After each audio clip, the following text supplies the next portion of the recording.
Welcome. This is Brian Wood, Medical Director for the Mountain West AETC Project Echo Telehealth Program. Each of our weekly sessions starts with a short talk focused on issues relevant to HIV clinical medicine.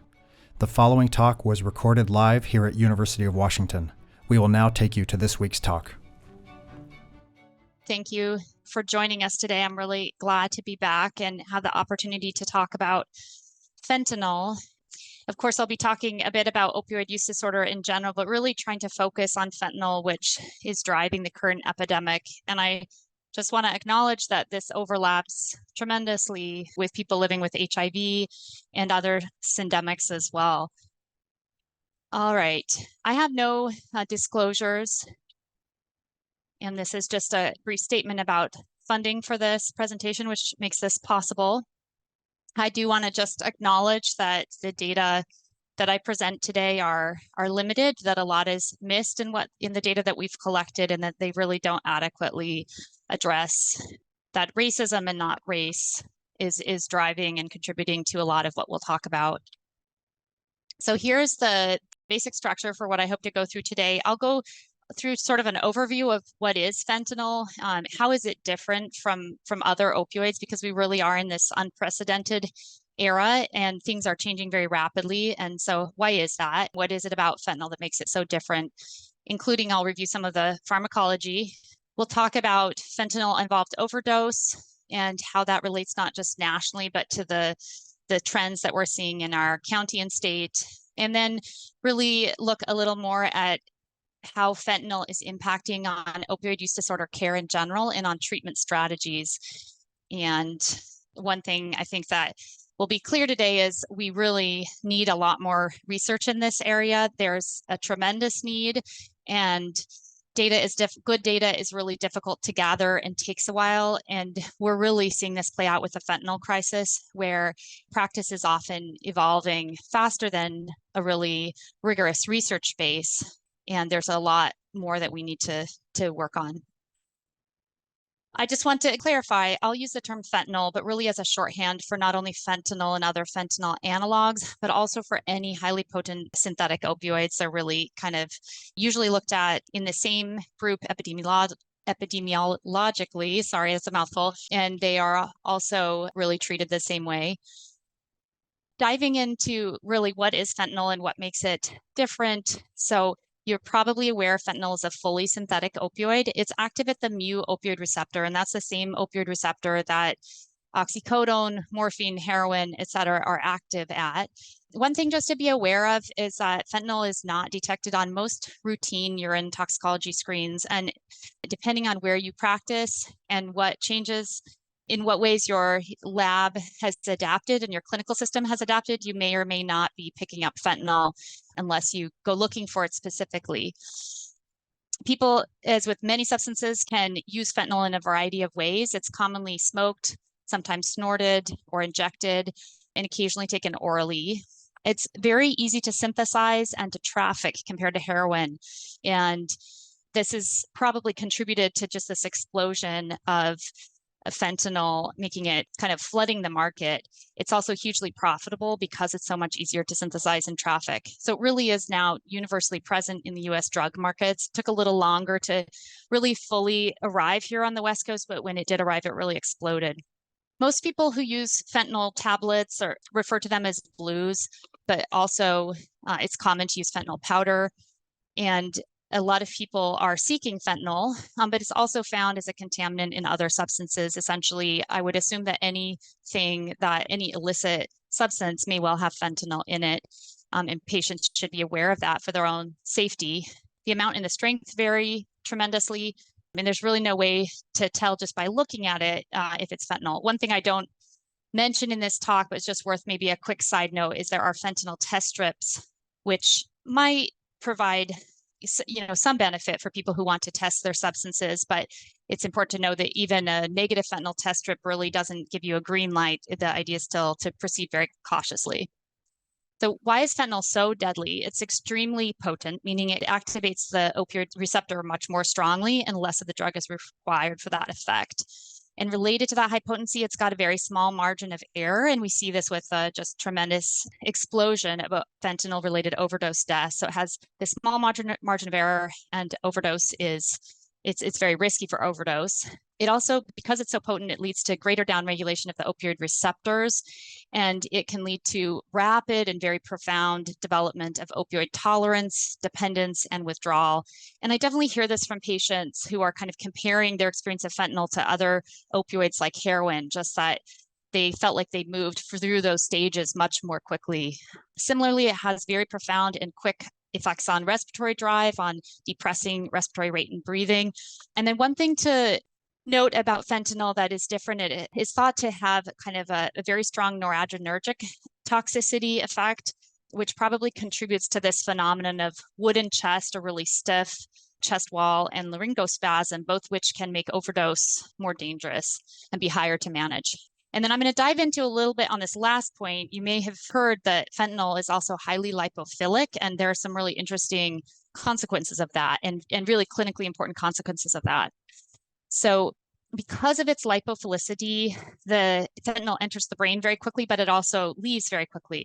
The onset then of effects is quick. Euphoria is really quick. It's similar for respiratory suppression that can occur quickly, but generally that euphoria effect is fairly short, and people find themselves using pretty frequently.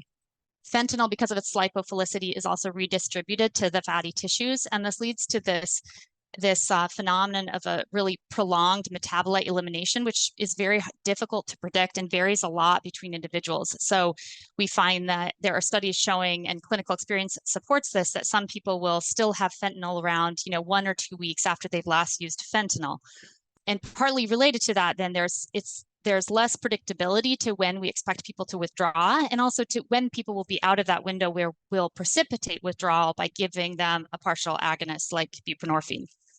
Because of the lipophilicity, blood levels also continue to climb with cumulative regular use. So as people are really using very frequently, those concentrations can climb, and that also puts them at great risk. I mentioned that the tolerance and withdrawal can develop quickly with fentanyl. And at least anecdotally, it seems like that withdrawal is even harder to tolerate. We know that opioid withdrawal makes you feel absolutely awful, and you see this in your patients. And with fentanyl, it seems likely that it's even worse, that the way people experience it is even more unbearable. And a lot of people, even who are aiming to stop using or cut back on their use, will really use continuously to avoid those withdrawal symptoms. And I just highlighted, these are some of the symptoms of withdrawal. I highlighted this subjective sense of withdrawal because I think that's really important. Sometimes we use a scale to try to gauge how much withdrawal someone is in. And these symptoms are certainly helpful to ask about. But a lot of people really know when they're withdrawing. They know what their progression of withdrawal looks like. They know when they're sort of about to reach a really intolerable withdrawal.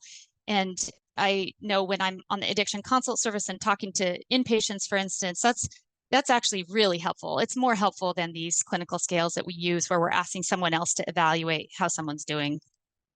Okay, I'll turn now to the overdoses related to fentanyl. And I won't spend a lot of time on this. I think people are aware, it's been in the news a lot, because really this is just an unprecedented extent of overdose, mostly affecting young people in the United States.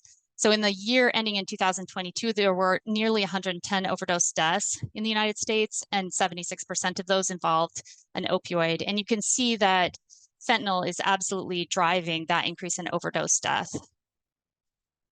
So what about King County? We have good data from King County, thankfully.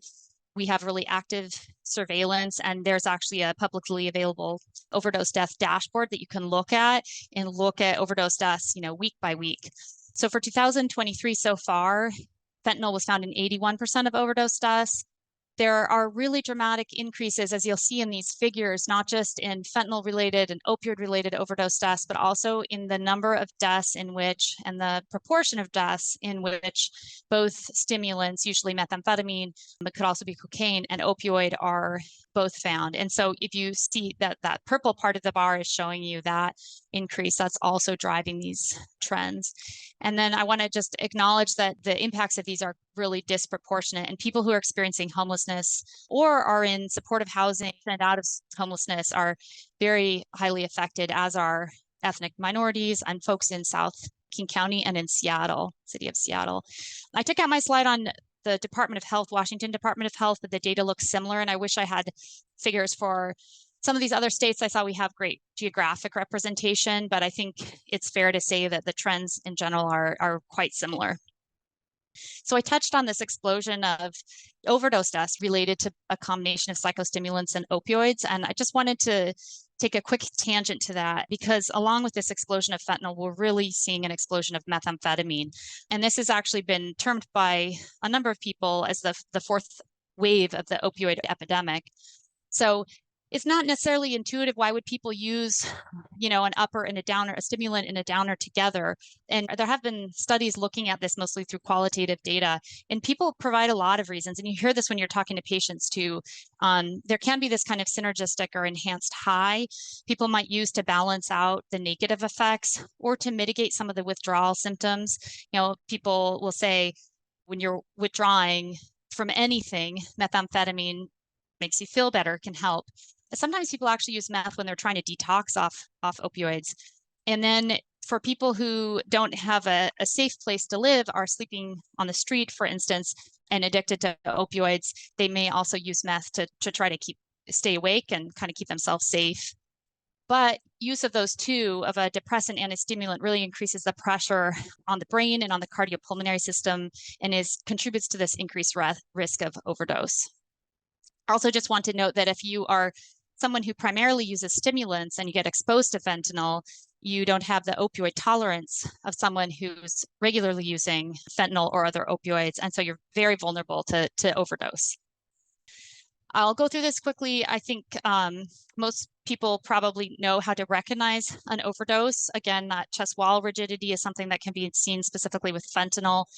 It does seem that multiple doses of naloxone are often needed, and that's partly because there's a short half-life of the naloxone relative to fentanyl, especially in those people who are using chronically. And then one area where further research is really needed is to develop better medications or treatments to manage a polysubstance overdose. So for people who have some degree of response to naloxone, but are also overdosing from methamphetamine or other substances, how do we best manage them? The Washington Department of Health has good resources around naloxone, including not just intranasal naloxone, but also intramuscular naloxone. And the Department of Health is really promoting offering both options to people, finding out what they prefer.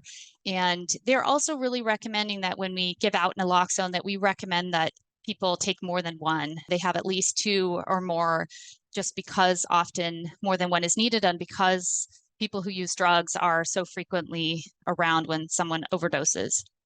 I have not included a lot on just basic what is opioid use disorder and how do we treat opioid use disorder. I know this was topic of a couple recent talks, but I did just really want to highlight because it's absolutely just so vital when it comes to fentanyl, which is killing so many people, that the standard of care is buprenorphine or methadone for opioid use disorder for people who want a medication, and that both medications are life-saving. They address the cravings, the withdrawal symptoms, and they allow people to engage in other domains of their recovery. And then, of course, there is a third medication that's FDA approved for opioid use disorder, naltrexone, but the data for it is not as good. There's not evidence of mortality benefit. There's actually some questions about one of the prior studies that contributed to kind of establishing naltrexone as an option. And then also naltrexone doesn't offer the opioid tolerance that methadone and buprenorphine do. And it's important in this really high-risk era to keep in mind that opioid tolerance is protective against overdose for people who have an opioid use disorder. For years now, it's been clear that this feels different. Treating people with fentanyl opioid use disorder seems to be different. And there are a lot of anecdotal stories, there are a lot of clinical experience, there are limited case reports. Again, we don't have enough data really so far, but here are some of the observations that have been made by many, that it's more difficult to tolerate the withdrawal from fentanyl, that withdrawal, including precipitated withdrawal, like when someone stops using opioids and then starts buprenorphine, they can develop precipitated withdrawal, and that can be less predictable with fentanyl. related to these things that it can be just more difficult to get on buprenorphine. There might be a decreased retention in buprenorphine treatment. And then it seems that higher doses of both buprenorphine and methadone are required to suppress the cravings and withdrawal and for people to really stabilize. And I think I already made that last point at the beginning. I'll focus on the outpatient setting here. So methadone is a long-acting opioid, and it's dispensed through opioid treatment programs. It cannot be prescribed for opioid use disorder. And traditional protocols at OTPs are really conservative and were developed with a focus on reducing diversion risk and overdose risk. And so the pace of getting someone onto methadone and getting to a treatment dose is really quite slow, and it can take months to get to a treatment dose. And again, there are reports of people who use fentanyl needing higher doses, and there have been calls for more rapid titration protocols for those who use fentanyl, especially those who use a lot of fentanyl regularly. And people who have more medical comorbidity might not be great candidates for those protocols. And it's always important to keep in mind the patient in front of you and to individualize. But for otherwise fairly healthy people, it really may be that getting methadone doses up more quickly helps to keep them in treatment and help them cut down on their fentanyl use. So I know our local opioid treatment program, one of them, Evergreen Treatment Services, has changed their protocols and is continuing to evolve these and really try to get people to higher doses more quickly. What about buprenorphine? So unlike methadone, we can all prescribe buprenorphine for opioid use disorder, and it's really important to expand access to buprenorphine. So hopefully all of you who are prescribers are open to or already prescribing bupe. But it's also seems to be clear that for people who are using fentanyl, the traditional initiation and dosing guidelines really don't work as well. And this study, the figure that you see here, was a look at 2 different doses as a starting dose, the initial dose of buprenorphine that someone received, whether it was in a prescription, was it 24 milligrams or 16 milligrams. And you can see that fairly quickly those lines diverge on that. The people who received the higher dose were more likely to still be in treatment later. So that's one of the studies that we have that suggests, that kind of corroborates the clinical impressions. There are a few more novel strategies being implemented, and you might come across some of this depending on your practice setting. So one is to initiate a low dose of buprenorphine. This is where the patient does not need to titrate off their other opioid, but they go ahead and start buprenorphine while taking a different opioid and then very gradually increase the dose of that. And it can be done over a relatively short time frame, or it can be extended.